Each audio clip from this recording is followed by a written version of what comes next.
Magnatas!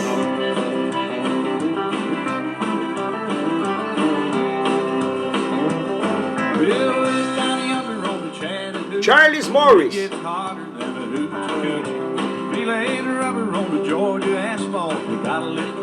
Parte 4, Gold.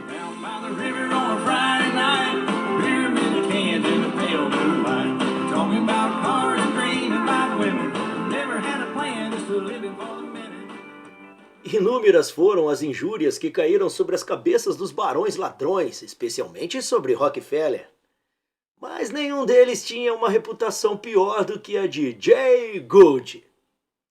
Para Henry Adams, Gould era uma aranha que tece teias enormes nos cantos e no escuro. Daniel Drill, figura conhecida em Wall Street, disse que Gould tinha o toque da morte. O próprio Drill era um dos homens menos atraentes da história de Wall Street. Um ex-vaqueiro semi-analfabeto, covarde e hipócrita, constante apenas em suas traições. Ele foi o primeiro mestre do Bear Raid. Nota de rodapé.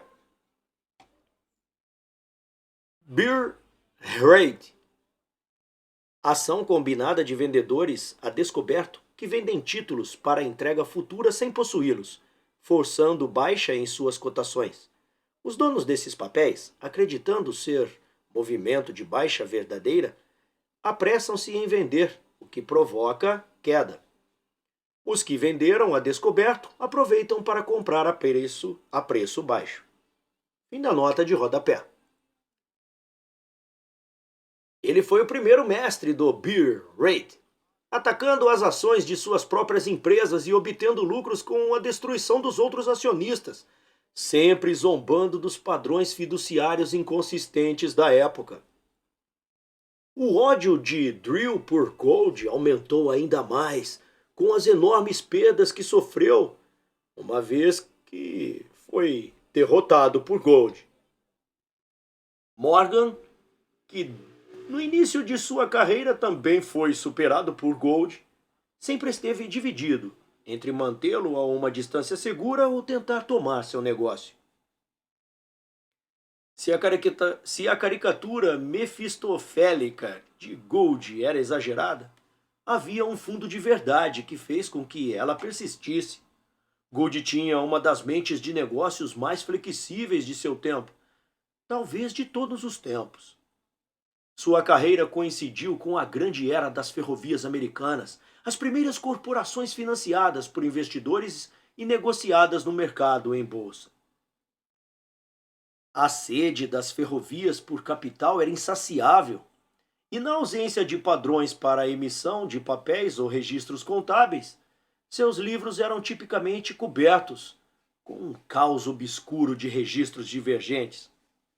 Esse era o campo de jogo para o qual Gould nascera.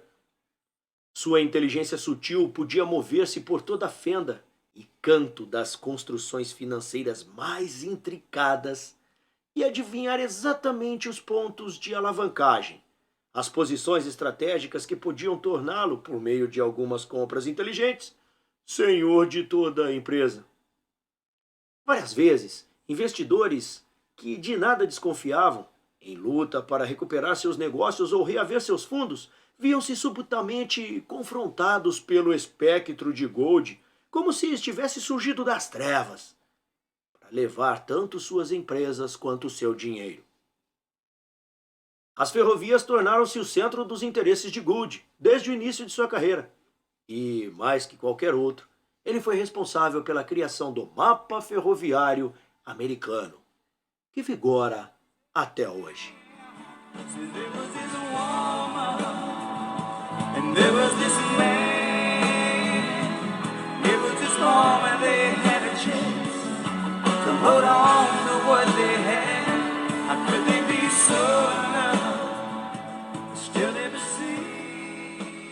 O domínio de Gould dos arcandos financeiros equiparava-se a um estranho rasgo autodestrutivo.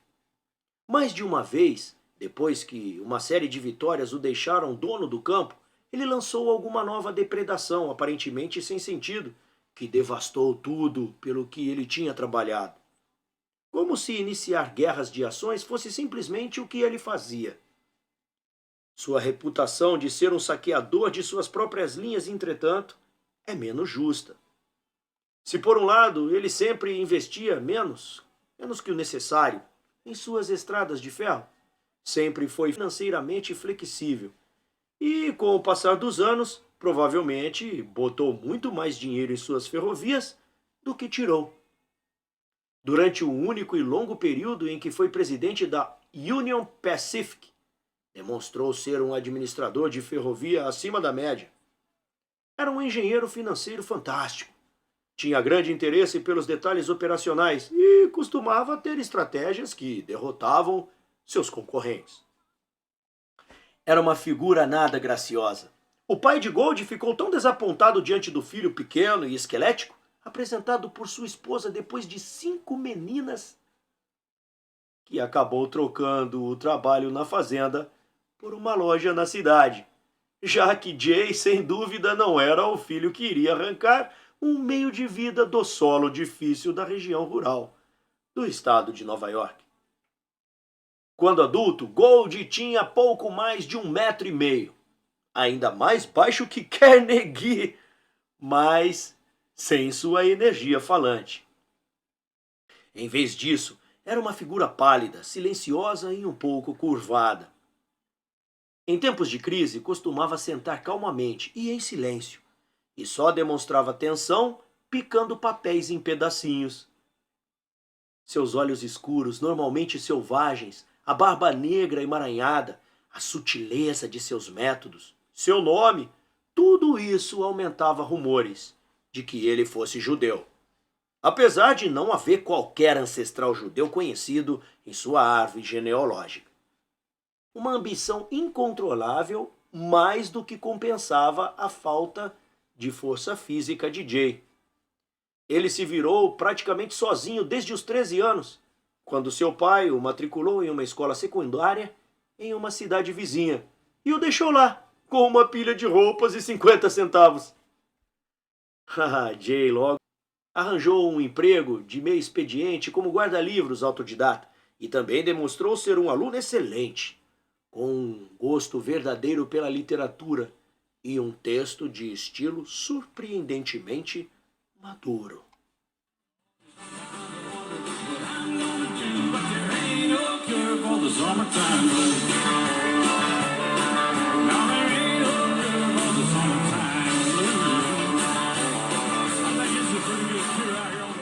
Olha, ele aprendeu agrimensura sozinho. E aos 17 anos, parece que era o principal agrimensor do condado, fazendo lobby pela profissão na legislatura estadual. Ele levantou fundos para um mapa abrangente do condado, que foi um empreendimento importante, e durante o processo publicou uma competente história do condado. Ele manteve um contato próximo com suas irmãs e voltava para casa de vez em quando, após períodos longos de excesso de trabalho que provocavam surtos de doenças debilitantes, às vezes sérias, o suficiente para representar risco à vida. A oportunidade decisiva de Gold surgiu em 1856, quando ele tinha 20 anos, na pessoa de Zadok Pratt. Pratt, que tinha mais de 60 anos quando Gold o conheceu, era um curtidor de couro e empreendedor das regiões selvagens, o cidadão mais importante do seu condado, e uma figura altiva e de mãos calejadas, bota e chapéu de cowboy, cujo gosto por esposas jovens perdurou até a sua velhice. Os curtidores do século XIX curavam peles de animais banhando-as no ácido tânico, derivado de uma pasta de casca de árvore. Era um trabalho sujo e perigoso, que exigia grandes quantidades de madeira e água, e normalmente era feito nas profundezas da floresta. Pratt contratou Gold para fazer um levantamento de um local para essa atividade, mas ficou impressionado o bastante para transformá-lo em sócio e gerente do novo curtume projetado. Assim, o pequenino Gold, mal saído da adolescência, levou 50 homens para a floresta e ergueu praticamente uma cidade em tamanho natural. incluindo alojamentos e refeitórios, uma usina de esmagamento de casca de árvore movida a tração animal e tanques para cura, além de um correio, uma garagem de carroças, o desvio de um rio e a construção de um canal para levar água, para mover um engenho e depois uma mercearia. O trabalho andou tão rápido que, por aclamação, o povoado foi batizado de Goldsboro. Gold nunca foi conhecido como uma figura carismática. Adjetivos como dissimulado e ardiloso são os que mais se aplicam. Mas, sem dúvida, ele conquistou a lealdade dos homens de Goldsboro, pois quando desafiaram seu controle do curtume alguns anos mais tarde, os moradores da cidadezinha lutaram por ele e salvaram o dia, após o que foi uma pequena guerra de fronteira. Os detalhes dessa história foram perdidos, mas os fatos gerais dizem que, depois que Gold comprou a parte de Pratt, com a ajuda de uma importante empresa de couro, ele entrou na arena com seus novos partidários. Eles achavam que o jovem Gold faria o que lhe mandassem, mas o contrato da sociedade dava a Gold controle total sobre o curtume, e ele estava se expandindo em todas as frentes, mais florestas, uma empresa de comércio de couro. Quando as discussões financeiras foram interrompidas, um de seus partidários, Charles Lee, contratou um grupo de capangas e tomou o curtume à força.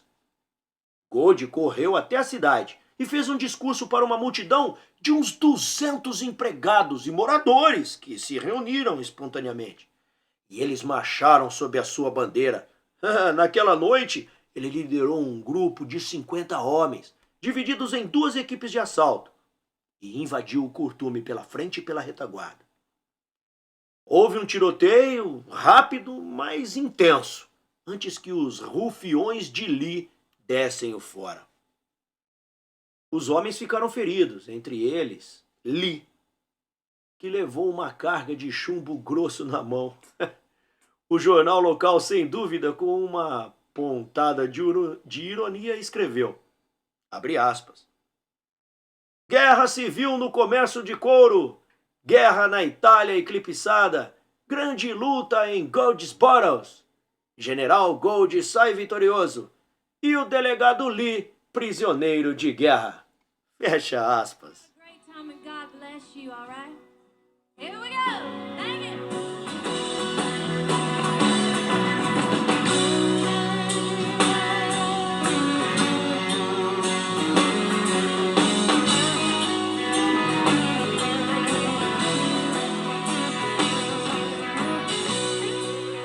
Olha, para Gold foi uma vitória vazia. A luta prejudicou o negócio do curtume e destruiu sua reputação no comércio de couro. Ao decidir tentar a sorte em Nova York no fim de 1860 ou no início de 1861, suas perspectivas não eram nada promissoras. Quando comprou a parte de Pratt, já era um jovem rico com um patrimônio líquido em torno de $80.000, ou cerca de 1 milhão em valores atualizados. Mas o fiasco do curtume praticamente o havia limpado, deixando-o com pouco além de terras arborizadas de baixíssima liquidez. Um relatório de crédito em 1861 diz que ele não liquidou suas obrigações e não tem um endereço fixo. Não sabemos se tem qualquer negócio, tampouco é certo que tenha algum dinheiro. Apesar de ter sido um fracasso, o episódio do curtume destacou as características que Gold exibiria durante toda a sua carreira. A habilidade de encarar qualquer tarefa, dominar qualquer campo e, apesar de sua constituição frágil, trabalhar prodigiosamente. Forçar permanentemente limites e restrições. O impulso de se expandir para todas as direções ao mesmo tempo, às vezes contrariando qualquer questão. O hábito infeliz de deixar uma trilha de sócios confusos e esgotados em seu rastro. A perspicácia na leitura de documentos legais. Um estudioso chamou de provavelmente o litigante mais bem-sucedido na história americana. Enquanto, em geral, se podia confiar que Gold manteria sua palavra, era necessário analisar gramaticalmente, com muito cuidado, o que essa palavra de fato era, pois os contratos seriam interpretados da maneira mais estreita possível e sempre em proveito de Gold. Talvez mais extraordinária fosse a habilidade de Gold aguentar reveses que destruiriam outros homens. Então, se levantar e seguir em frente, aprendendo mais, trabalhando com mais afinco, sem reclamar, apenas à procura da próxima oportunidade. A mudança para Nova York logo se tornou proveitosa para ele, pois em 1863 se casou com Ellen Miller, filha de um importante mercador de Nova York. A família de Ellen fazia parte da fechada sociedade de elite comercial de Nova York, que costumava casar apenas entre si. Entretanto, o pai de Ellen gostava de Jay, e o casal foi morar com os pais dela depois do casamento. 6 filhos vieram em rápida sucessão, e Ellen e as crianças foram a pedra de sustentação na vida de Jay pelo resto de seus dias.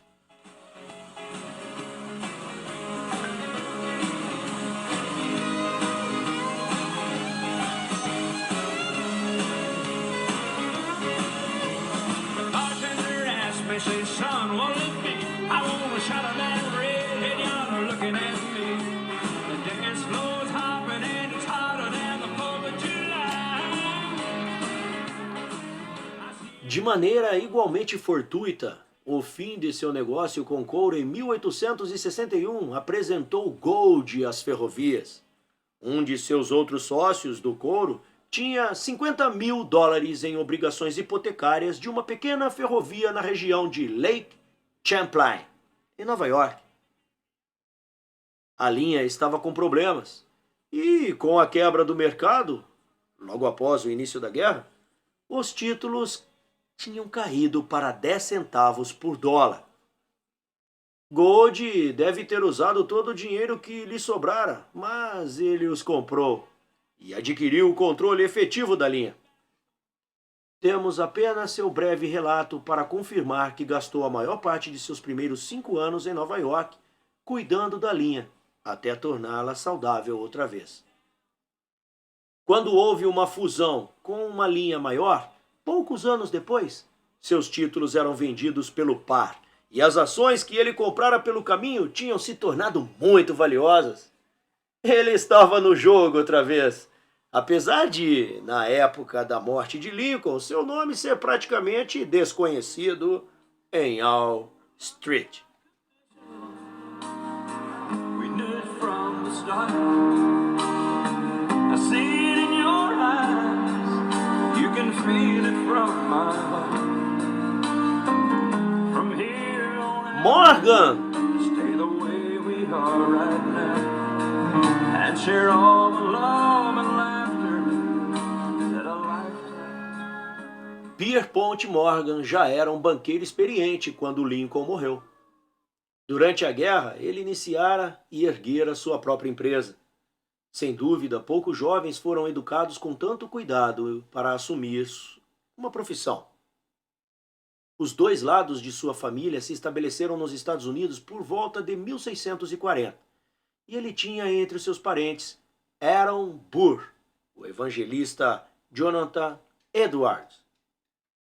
Os homens da linhagem Pierpont, ao lado de sua mãe, eram em sua maioria pessoas educadas e desligadas do mundo real, e ganhavam a vida como clérigos ou diretores de escola.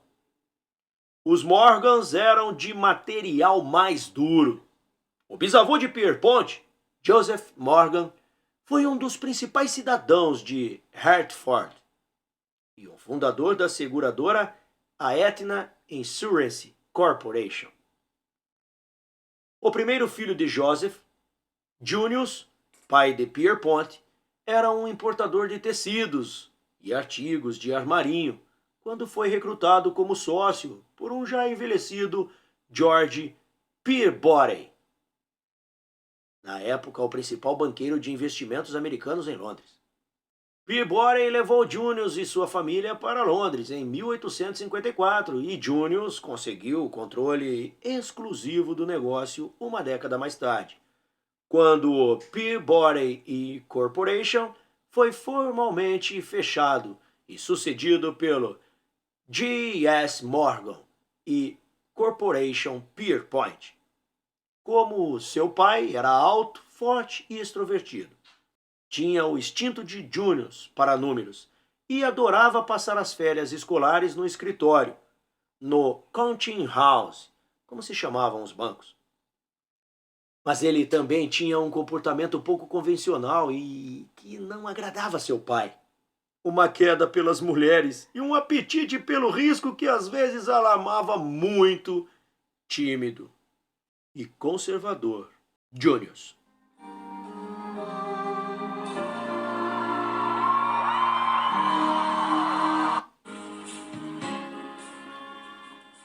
O negócio mais importante do J.S. Morgan era o financiamento de curto prazo, desconto de notas, como era chamado. Seus clientes principais eram negociantes americanos de aço ou algodão. Eles normalmente vendiam seus produtos a crédito e levavam para casa um pedaço de papel ou letra de câmbio, que podiam ser descontados em um banco específico como o Barings, em alguma data futura específica. Se um negociante precisasse de crédito antes da data de vencimento, vendia suas letras com desconto para uma empresa como a de Junius. Era um jogo de minúcias. Junius precisava de uma compreensão próxima dos negócios e do crédito daqueles que financiavam, para evitar ficar com o papel podre nas mãos.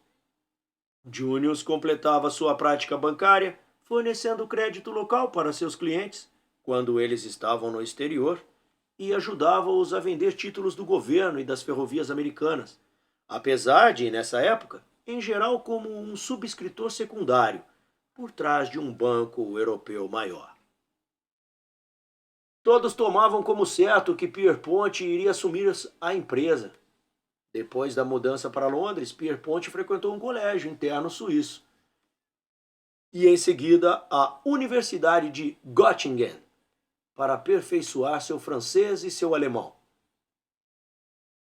Então, no início de 1857, Junius o mandou trabalhar em um de seus correspondentes de Nova York, o Duncan Sherman Corporation, onde a tarefa de Pierpont era aprender o negócio bancário, ficar de olho nos negócios de Junius em Nova York e acompanhar a correspondência com o escritório de Londres, que incluía muitas cartas longas e com tom de sermão de seu pai. Um incidente que Pierpont adorava contar quando mais velho demonstrou seu espírito independente. Enviado para visitar clientes em Nova Orleans, Pierpont viu a oportunidade de ganhar um bom dinheiro com grãos de café e usou o crédito do Duncan Sherman para comprar uma grande posição. Quando o esperado telegrama indignado de Nova York chegou, Pierpont respondeu laconicamente que a posição fora vendida e que estava enviando um lucro substancial. Mais tarde, ele declarou que não houve risco no negócio porque sabia muito bem o que estava fazendo.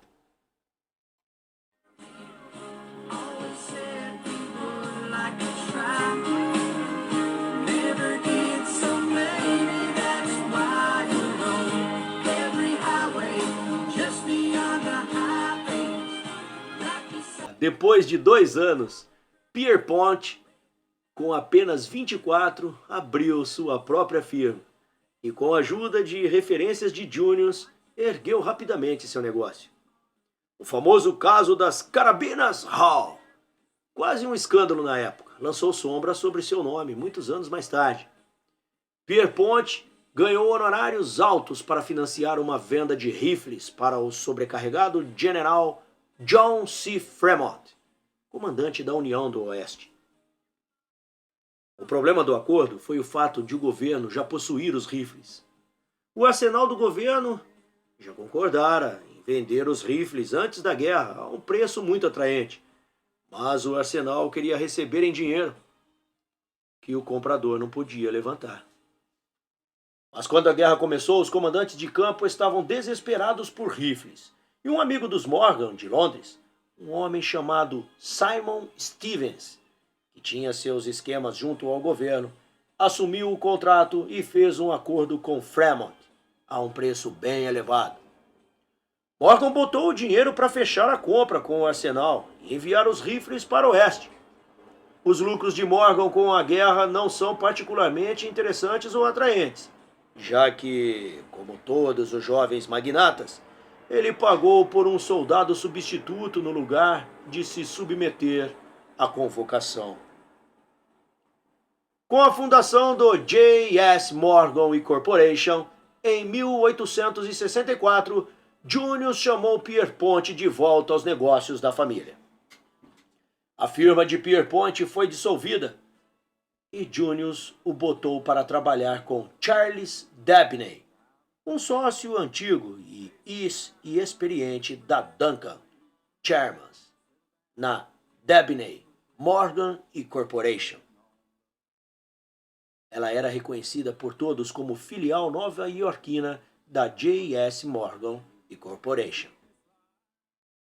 Mais tarde, quando Dabney se aposentou, Junius mais uma vez botou Pierpont para trabalhar com alguém mais velho, Anthony Drexel, da família tradicional de banqueiros da Filadélfia, e rebatizou a firma de Drexel, Morgan Corporation, com o nome do homem mais velho novamente em primeiro lugar.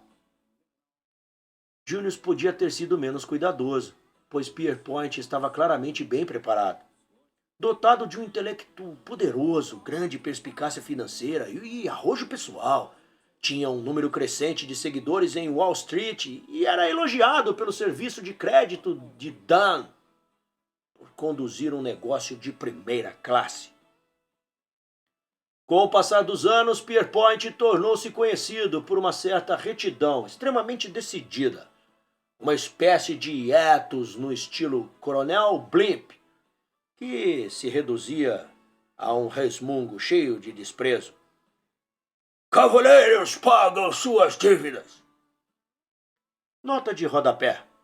Em Coronel Blimp, personagem de quadrinhos britânico criado nos anos 1930 por David Law, homem pomposo, simples, irritável e radicalmente nacionalista. Blimp era uma sátira às opiniões reacionárias dos britânicos na época. Fim da nota de rodapé.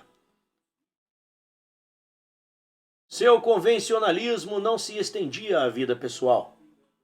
Aos 24 anos, demonstrou uma sensibilidade surpreendente pré-rafaelita, ao se casar com uma bela jovem que já estava morrendo de tuberculose, sofrendo a inevitável dor da morte 4 meses mais tarde.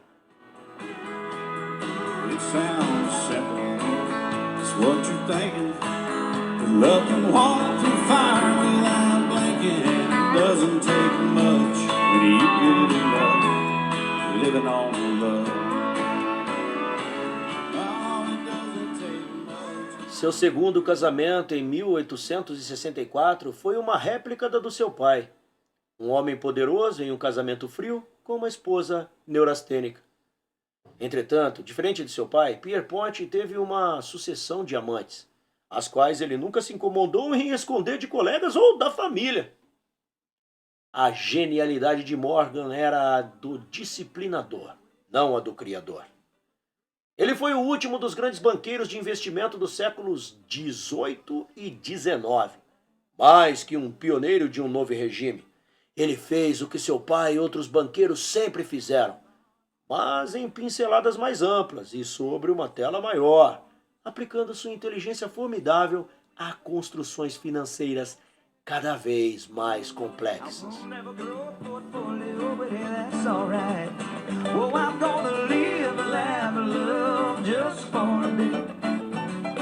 Take all the trouble that tomorrow might bring and put it away. And drink every drop of happiness till they cover me up. Gonna live, gonna laugh, gonna love. Seu ímpeto fundamental era na direção da ordem e do controle. Ele se, ele se horrorizava com a tormenta de destruição criativa no coração do longo crescimento americano.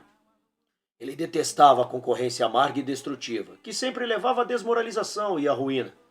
Nas palavras de Albert Gary, o homem de Morgan na U.S. Steel. Ele costumava ser estranhamente desarticulado, como se perdesse a fala por fulminações titânicas em seu peito. Reclamava da loucura por progresso e mudança que eliminava negócios perfeitamente respeitáveis de cavaleiros perfeitamente respeitáveis e dos ventos fortes da tecnologia que viravam hipóteses econômicas do avesso e tornavam impossível para seus clientes pagar suas dívidas.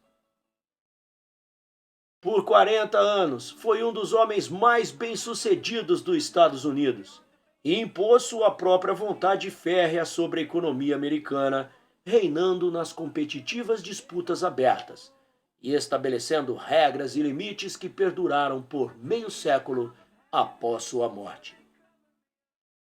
Carnegie, Rockefeller, Gold e Morgan teriam chegado ao topo em qualquer época, talvez como líderes militares ou chanceleres de reis. Mas nos Estados Unidos, após a Guerra Civil, os negócios tinham adquirido uma sensação de excitação e propósito que antes os homens associavam às grandes conquistas e aos grandes feitos do Estado. Não foi por acaso o enorme tamanho dos Estados Unidos e sua base industrial, já impressionante, deixaram-no maduro para o hiperdesenvolvimento. Os Estados Unidos eram o único país em que o trabalhador era a descrição de um emprego, mais que um emblema de classe. Parece que a maioria dos americanos realmente acreditava, como Lincoln disse que deveriam fazer, que suas vidas iriam melhorar. Que não havia limite para as perspectivas que podiam ser abertas pelo trabalho duro e pela imaginação. Eles escolhiam o novo quase como uma coisa natural. Coisas novas a comprar, mas maneiras novas de fazer ou produzir coisas. Era para se livrar dos obstáculos do status conquistado por corporações de artesãos, de práticas comerciais há muito estabelecidas, que ele e os seus ancestrais próximos tinham ido para a América em primeiro lugar. Como um povo radicalmente desraigado, os americanos mudavam laços de trabalho e de lugar com a mesma facilidade que trocavam sapatos velhos. Observadores da época ficaram mesmo pasmos com o fato de os pioneiros que ocuparam as terras do oeste não serem camponeses sem terra, mas principalmente fazendeiros bem-sucedidos da Pensilvânia ou de Nova York, que queriam subir para operações de maior escala.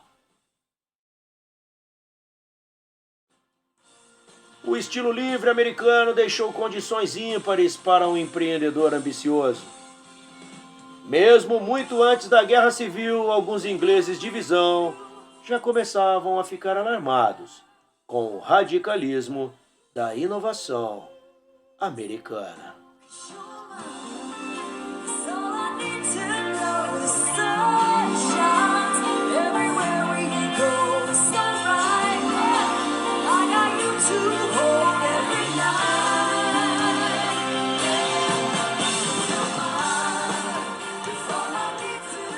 Continua no próximo capítulo. Obrigado pela presença, meu jovem magnata. Até a próxima leitura. Tchê, tchê, tchê, tchê, tchê, tchê, tchê.